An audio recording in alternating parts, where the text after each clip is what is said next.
Good morning, everyone. I'm Ann Metcalf, and welcome to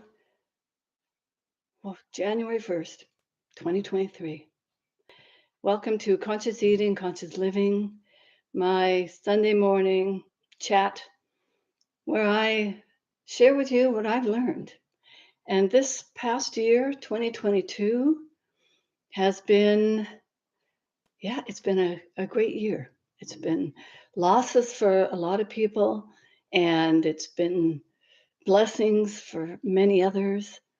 And I hope that you can find it within your essence heart to fill your heart with love, tolerance, patience, forgiveness, and that sense of altruism and service to humanity. You, being the light of who you are, and finding that peace within. Because when we feel that peace within ourselves, just accepting ourselves and knowing that there's always opportunities and potentials to grow, because that's what we're here to do. We're here to evolve on this planet of ours. And so I want you to just think about those things and what did you accomplish in 2022? Things that perhaps you didn't think you would do, things that you were pushed to do, somebody catalyzed that soul calling within you to take a different path. And where did that take you? And perhaps that path isn't clearly marked, and you're not at that particular destination because there are many gates to open. And when you open one gate, another one and new challenges appear. And so I'd like you to celebrate all those things that you accomplished and even things you didn't. Either you weren't meant to finish those or they're to carry on to 2023. Yeah. And just let it be and be present in each moment. And don't worry about, oh, I didn't get this done, I didn't do that. And just let that go. Just let it go. Going, you know what? I'll do it another time. 2023 might be just the best year. I was going to write a second book, 2022, and it seems that book is now for this year, 2023. And so I invite you to just take a deep breath in and honor yourself, your spirit, your soul, your entire body, your physicality, and the multidimensionality of who we are. And just breathe that in. Some of you I know hear your angels speak to them. Others look at nature, look outside, and find the peace and the calm and the answers with that. Some of you meditate and get some of your answers that way.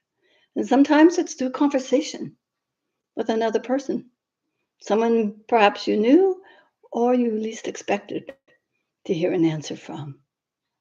So let that just sit and celebrate. And what have you got for your adventure for 2023? And just think about that. Places to go, things to do. I think Dr. Seuss had a book, the places we'll go, and the things and the people that you will meet. And whatever it is, feel, find, live the joy. And perhaps the joy of not having solutions, but look at the so called problem or the challenges that you have. And can you find joy in that? Find peace in that. Perhaps those are the little stepping stones that you and I need to take and just accept them with grace, ease, and know that when you ask, you ask God, the universe, Allah, they hear you. He, they, your family of humanity in the heavens, they hear you. The earth hears you. She knows every one of us. And I like you to think about your conscious eating, conscious living coming in 2023 in, I guess it's appreciating the earth, the soil, where our food comes from, where everything, our clothing, our homes, everything comes from the earth. And the earth just unconditionally loves us and gifts to us all the time. And can we have a little appreciation each day and just live each day, loving each day? And I've got my hope chests and I work with them each day, sending prayers of love and qualities of the genuine, humane human flow through these chests that are around the world. And they are buried, they're in people's homes. And it's the most simple way of creating changes on the planet. Because when you feel peaceful within, connect with the earth and the heavens and the spirit, however you see or feel that, that peacefulness flows into the earth and it flows throughout the planet. And because we're electromagnetic beings, all of humanity is receiving your prayers of peace and love. And it can be as quick as a minute every day.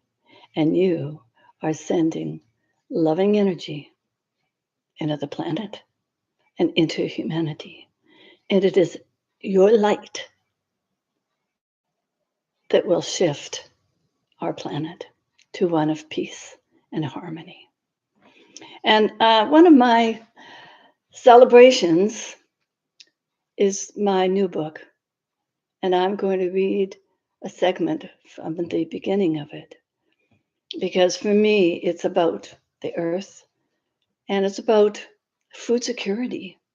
How can we grow our own food, whether you're in an apartment, a house, or you support a community service, it's a community CSA agriculture, the local farmers, and support them in your community and buy local food because that is so important, especially with what's going on in the world today.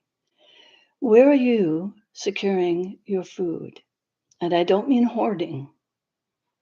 You can buy a few extra bags of rice and tons of potatoes because potatoes are a nutrient dense food that I'll be talking about in coming podcasts or conversations on my live chat because it makes the difference in our bodies, with our spirit, and our soul, and our community.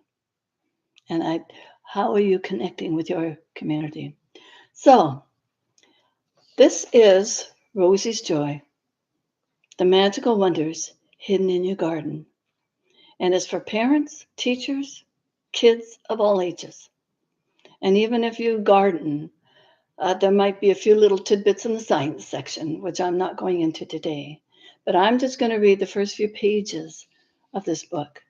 And those of you who are enjoying Rosie's Joy, A Magical Day in the Forest, this is Rosie, who loves to garden.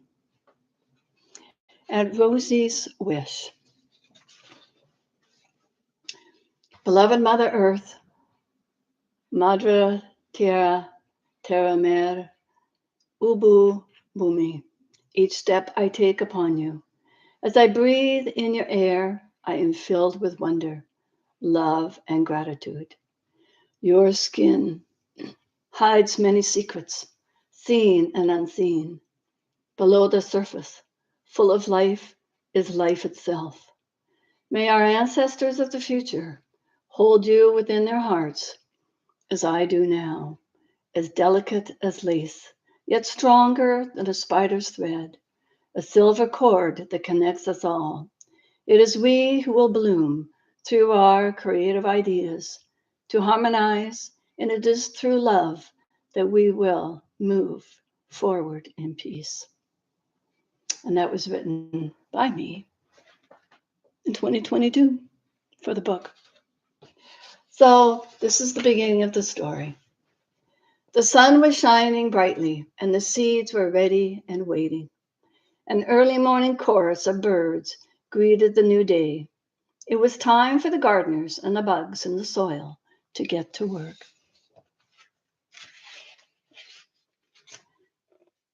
Rosie rolled over in her bed and greeted the morning sun. Its bright rays filled Rosie's heart with joy. Every cell in her body danced and sparkled as she felt the excitement of a new day. And our little character, this is Suli Seed.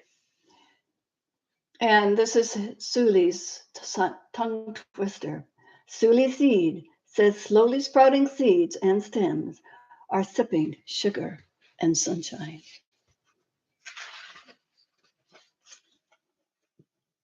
Rosie bounced out of bed, dancing and laughing. Oh, I love the sun's energy. It makes me feel so alive and energized. It was Saturday, and Rosie was going to visit Nana Andrea. She wasted no time getting into her favorite gardening clothes.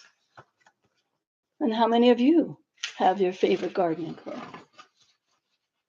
Rosie flew down the stairs into the kitchen. On the counter was the bright green smoothie her dad had made for her using spinach, strawberries, and fresh ginger. As Rosie slowly sipped her smoothie, she guessed what other mystery fruits and greens were in it that helped keep her feeling energized.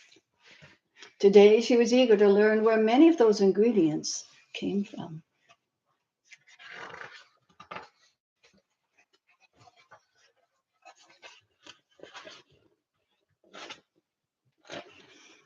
Rosie headed to Nana Andrea's house with her trowel, gloves, and wagon. Andrea's garden was always beautiful, with food and flowers growing in spring, summer, and fall. Bumblebees buzzed happily with the other pollinators among the flowers, veggies, and blueberry bushes. Andrea explained that the buzzing sound we hear is the bees' wings beating more than 200 times per second, making the flowers open their petals. And that's called buzz pollination. Andrea also had a beautiful black cherry tree in her yard. And its flowers provided pollen and nectar for the wild and native bees. And the berries were a yummy delight for berry eating birds like waxwings and robins. So as you go out into your garden, have a look around. And I love that those of you who can garden do, and you're appreciating all the pollinators. And we've got Andrea tells Rosie about the pollinators and the different kinds of bees that there are, and the worms in the garden. And little Suli says, plants must also be pollinated to produce seeds for next year's plants. So we need them. We need the pollinators for our food for next year, for the seeds that we can eat and the seeds that we can plant for another year's crop.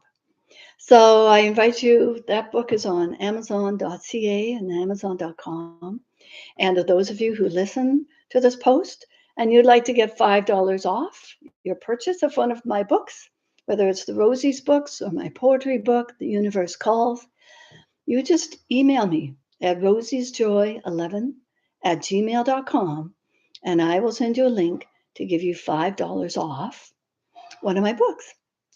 So that's what I accomplished last year. And it took the whole year, and it took many people. And I'd like to thank Andrea, my Ayurvedic mentor, Pearlie, who just, the pictures are just so delightful. There's a little activity as you read the book, count the pollinators, and the answer is hidden in the back. To Susan Crossman, who edited it, and to Sparky, who helped me publish it on Amazon, and also my son Russ, because he spent in the evening, going through the book, looking at it with different eyes, a younger person's eyes, and he with his 1.5-year-old grandson. And so I thank all of you. And actually, Vera, she didn't create Suli Seed, but she said, you need something to take you from one page to the next. So I thought of a seed, and Pearlie created Suli Seed.